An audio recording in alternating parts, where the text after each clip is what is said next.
Hello and welcome to the Geek Zone. I am Will and this is WOT of Tanks. A couple of things before I start off, guys, sorry. Is one, I'm really sorry I haven't been uploading videos. It's been really busy in my workplace at the moment. For those who don't know, I'm a chef.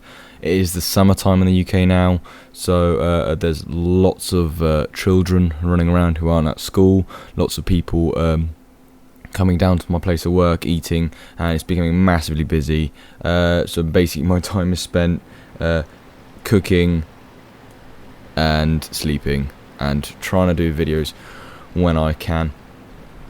And well, I got a little bit of time, so I smacked up a couple of videos up, and hopefully I'll be able to get these out a couple of days spread out from each other for the next week or so. And when I get a spare second, I'll smash out a couple more videos, and I'll keep doing it like that as much as I can. I'm just trying to get as many videos to you guys as much as I can, and I know quite a lot of you also want me to live stream. This is my second point. I will live stream with Viper when I get a spare couple of hours on a Tuesday or a Thursday, when I'm not working, when I'm not seeing my girlfriend, and when I'm not making videos. My priority for you guys at the moment is to make videos, to keep making videos, and the live streaming is a second thing. It's a bit of fun. It's something to interact with you guys a lot more, and to give away some games and stuff like that. And my priority at the moment is YouTube. It is to get videos out for you guys as much as possible. I want to get at least 2 videos out a week. I know I normally do a Monday to Friday thing with a Friday news show. At the moment, that'll come probably back in after the summer, so around mid-September. That'll start coming out 1 video a day with a news channel on Fridays, but it all depends on how much time I have to YouTube and how much time to myself.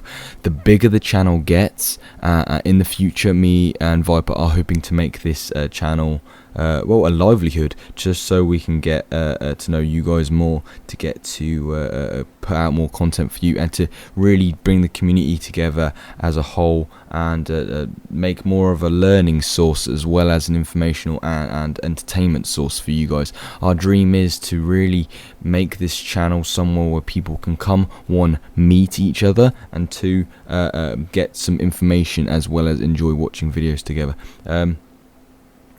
So that's what we want, and that's what I'm trying to do. But as it is really busy at the moment, and my life is just full of working and lots of different things, I will try and get as many videos out to you guys as I possibly can at these times. But as I said before, it is really busy, and I will try as much as possible. Sorry about the delays on the live stream. I know quite a few of you do like watching the live streams.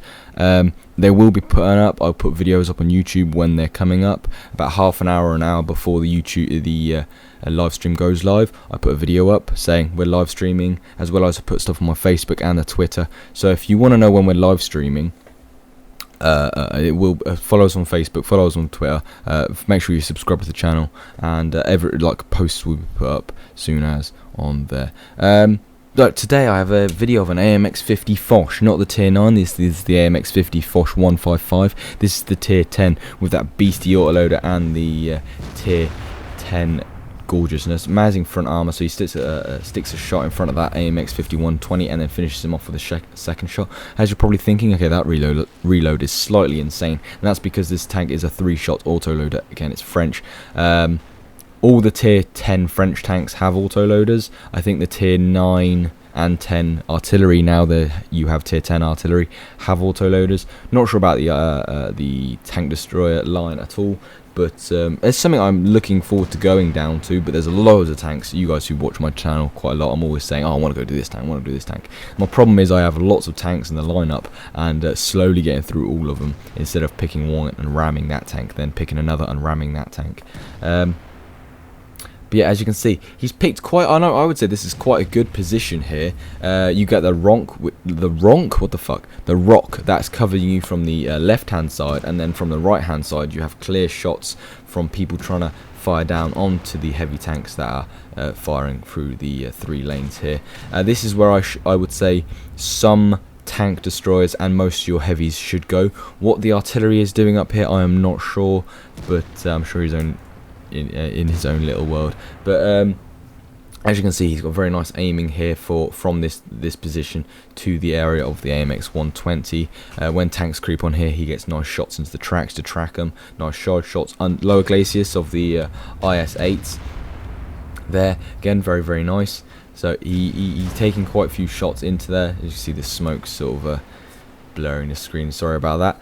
And artillery cover to a certain extent. I mean, I think the artillery might be able to get a couple of lucky shots onto the rear of the tank, so around this area here, but overall I think the artillery cover from this position is relatively alright. You can see the shot straight through the weak point of that tank. If you are trying to shoot the AMX 120, the AMX Foch, I think it's the tier 9 and the tier 10, and most of the higher tier Foches, actually, the higher tier French tank destroyers, there is that bar across the top, which is a vision port, very, very easily penetrated. Sadly, a lot of people actually know about that now. The frontal armor of this tank is absolutely insane. I will get around to doing a tactical overview of this tank at some point, but yeah, the frontal armor of this tank is kind of insane, and even better with it being as angled as it is. But that weak spot is so well known now. It is really, in these high tier games, it's hard to use it wisely. You can face hug some stuff, as you'll see later on, and then it becomes harder to hit. But nevertheless, it is still a weak spot, and it's still well known. So sort of destroys the point of the frontal armor. As you can see there, the enemy sort of converging all onto the only 2 heavy tanks left. Both of them are now taken. There is at least 4, maybe even 5 enemy tanks. I think about 4 enemy tanks coming up. As you can see, shot straight into the track here. Beautiful shot into the track. As well, he takes a shot from the GW Tiger P there. Shot into the side of a track of a T-34, I think that is. No, sorry, yeah, T-34. Puts another shot into him, finishes him off. Now he does have that really long reload now, which is not great right now. He's in a sticky situation. He's got 1,000 hit points out of his rest of his hit points left, and he's trying to move back and forth so they don't hit the so they can't hit that weak spot, the bar across the top of the tank there. Moving back and forth, make sure he's a moving target, make sure he can't really be shot at easily, and he's doing a pretty good job. He so far, the IS-8, I think that is. Yeah, the IS-8 actually missed a shot earlier, and he just needs to keep doing this. The reload, as you can see, is still reloading. It's blimmin' long reload, but when you do reload, you can get 3 shots off in pretty damn quick succession. Now the IS-8 again, because the Foch is moving back and forth. The IS-8 takes a shot, misses, hits the frontal armor of the tank, and this is how you're meant to play it, short little ranges.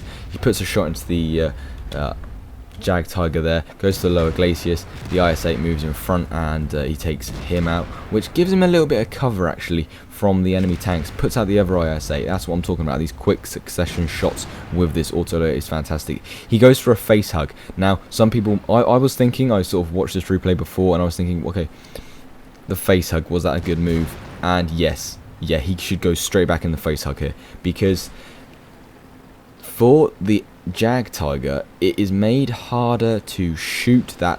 As you can see, he's trying to aim for that weak spot there. Now the Foch can penetrate the Jag Tiger frontally, I believe, quite easily, but I believe, I'm not looking at stats here, but the Foch is going to find it a little bit harder to penetrate him, as he can't directly shoot that lower glacis. So the Foch is still trying to put shots into him. He gets his mantle and damages his gun. The gun gets repaired, and then he reloads and starts hammering into the Foch. Now this is what I'm saying. The Foch can penetrate the front of the Jag Tiger really easily there and finishes him off very nicely. That's the good thing about the reloader, the autoloader, and the fact that you can get those 3 shots off very, very quickly, being able to finish off the Jag Tiger.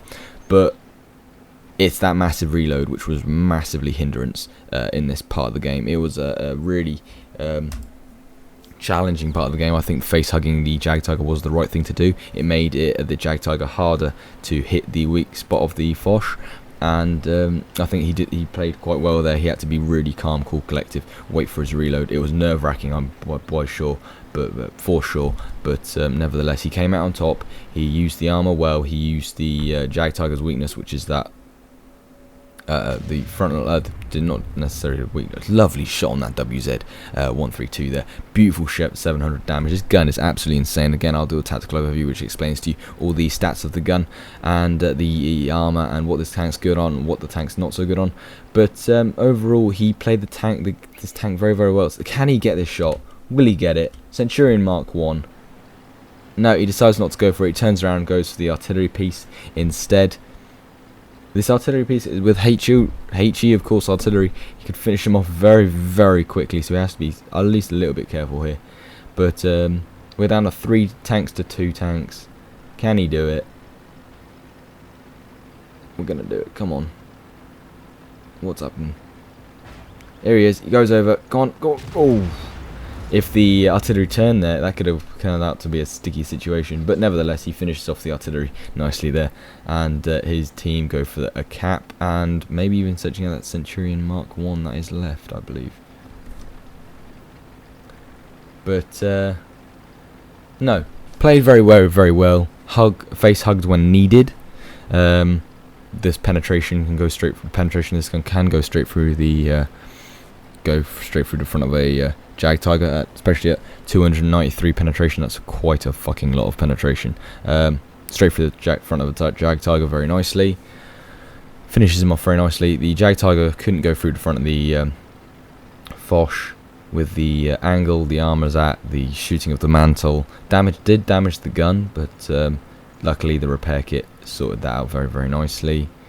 Not being able to, because of the face hug, not being able to actually damage the front of actually destroy the tank because he couldn't get clear shots onto the weak spot of the tank. But no, anyway, very, very well played. 7 kills there, lovely amounts of damage. So we're gonna have a look at the after battle reports here, and just generally really, really well played. So let's have a look at the after battle reports. So you can see we have the after battle reports and a huge amount of medals here. He gets a sniper, a master gunner, an ace tanker, 78,000 credits in a tier 10 tank. That's pretty insane, and 1,956,000 XP, almost 2,000 XP without a double, which is again is very, very good. Huge amounts of damage. The hit percentage, 16 shots fired, 16 shots hit, and 100% hit ratio. Beautiful sniper badge, well deserved there. And a master gunner, and then he got his 8,500 damage. This gun does do around 850 damage a shot, but still, that is an insane amount of damage there. So he got his steel wall for taking so many shots to the front. Shows off the really good potential damage taken to the front there. We'll have a look at that in a minute. But the steel wall, the front of the armor of this tank is insane. He got the object, the AMX 50-120, the IS-8, the IS-8, Jag Tiger T-34, the WZ-132. Every tank he every tank he shot at there, he did destroy. This gun, very fast fire rate when you are reloaded. When that clip is got that 3 shots in it, not the biggest clip magazine in the world, not at all, with the 3 shots, but nevertheless a nice amount of damage inside that clip there. With 850 damage per shot, you've got a huge amount of damage potential in your barrel when you are reloaded. But it does have that huge amount of a huge reload there, and I actually think that reload with no attachments and 100% crew, I think that's around a minute reload. If you know exactly what the reload is, please do put it in the comment section below. But I think because it's a 3 shots a minute with the 3 shots a minute, and you've got that 3 shot magazine, I do think the reload of the magazine is about a minute. But yeah, if you do know, please put it into the comment section below. Aiming time's not great with 3 seconds, but accuracy is good with 0.36. But I'll more about the stats of the tank in the tactical overview video, which I'll do in the future. So he got his top gun, he got his sniper, steel wall, master, ace tanker, master gunner, and Spartan as well, which is a rather nice medal. Surviving a ricochet or a non-penetrating shot from an enemy, your vehicle must be on 10% less health, 10% less than 10% of its hit points left, and you must survive the battle. So that'll be when he ran into the Jag Tiger there at the end of the game. He was on 12, the Jag Tiger shot, he went down to 3 HP, which will give him the Spartan medal. And Generally just played a really good game, using the positioning very well at the beginning points of the game. That led to actually the succession and not succession but the success of the winning of that corridor there, because of his positioning. Because he stayed in that position, the artillery couldn't hit him massively. Of course they did get a shot onto him about midway through the game. That GW Tiger P, I think it was, got a shot onto him, but no, nevertheless, he did finish off the 4 enemy tanks. He played very well, being completely outnumbered there, and still racking up a really nice score of 8,500, which is an insane amount of damage. He destroyed everyone in that game. He got more than double everyone's score in the game. The closest person to him was the enemy Jag Tiger with 3,200, which is still a really good score, but this 8,500, that is absolutely insane. Spartan, Steel Ball, Top Gun and Sniper there with a 1,300 XP from the raw XP from the game, 7 kills. As I did say earlier, this tank is absolutely gorgeous. I really want it. So shots fired 16, shots direct hit 16, and penetrations 16. Sort of shows you the insane penetration of this gun really does pay off. You can shoot and score every single time. Yeah, if this gun is insane. With 78,000 XP with a premium account, and then he goes down to 2,026 profit. He got his 1,900 XP with his like badges and top guns and stuff like that added on. Potential damage received, which is nearly 6,000, which is really good. Hits received 13, penetrations 7, splash damage which was 1, and non-penetration shots 6. So very nicely done there. Just very nicely played, mate. This is a fantastic game, and I hope everyone can see how good it was as I could. So anyway, thanks for watching, thanks for sending me replays. If you do want to send me in any more replays, send them to thegeekzone@hotmail.com. it'll be in the description below, as well as my Facebook and Twitter, which have general ramblings on the Twitters, as well as when I put videos up and when me and Viper are live streaming. Big thanks to Viper in the comment section below for organising the Facebook pages and just correcting all my stuff on the YouTubes, as well as the Facebook page is run by Viper Bow, my partner in this whole YouTube collaboration thingy. He does all the special updates and stuff like that on the Facebook, so good on him. Thanks for doing that, as well as all the videos when they're getting put up and stuff will be on Facebook and Twitter as well. So please go give us a like on that, that'd be fantastic. Remember to share it to your friends. If you did like this video, please click the like and subscribe button, as well as disliking it if you didn't like it, and tell me in the comment sections why you didn't like it. But again, thanks for watching, thanks for sending me some replays. Fantastic game from the Foch there, and I will see you well whenever I can.